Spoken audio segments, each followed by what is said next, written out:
রাত বাজে 9:30 আর আমরা আছি বগালেকে।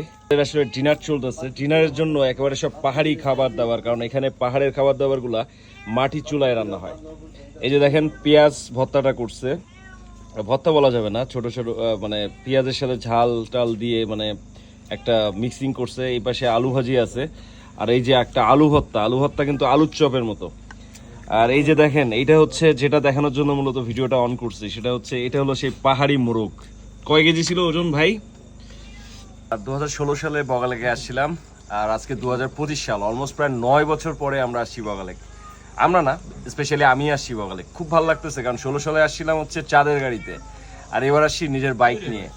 তো বান্দরবনে কিন্তু বহুবার ট্রাভেল করছি, বান্দরবনের সব মোটামুটি জায়গাগুলো এক্সপ্লোর করছি বাইক নিয়ে, কিন্তু বগালেকে বাইক ঢুকতে দেয় না বলে কখনো আসা হয় না। তো এবার বগালেক প্লাস কেওক্রাডাঙ্গা কিন্তু ট্রাভেল করা হয়ে গেছে। যাই হোক, সেই গল্পটা কিন্তু গোপ্রো থেকে আপলোড হবে খুব শীঘ্রই। আমাদের খাওয়া দাওয়া চলতেছে, অসাধারণ লাগতেছে। আর এই পাশে হচ্ছে আমাদের কটেজ। ভাই খাবার কেমন? মাশাআল্লাহ খুব ভালো ভাই। জঙ্গলে মোরগ ভাই পাহাড়ে মোরগ না। ও জঙ্গলের মোরগ। হ্যাঁ জঙ্গলে। আচ্ছা, আমাদের এই যে কেজিএফ রকি ভাই আমাদের গাইড, ঠিক আছে, কেমন এখন? অস্থির অস্থির না পুরাই। যে কাশ্মীর জয় করা ভাই, হ্যাঁ, তার মুখে খালি কাশ্মীর লেগে থাকে অলওয়েজ।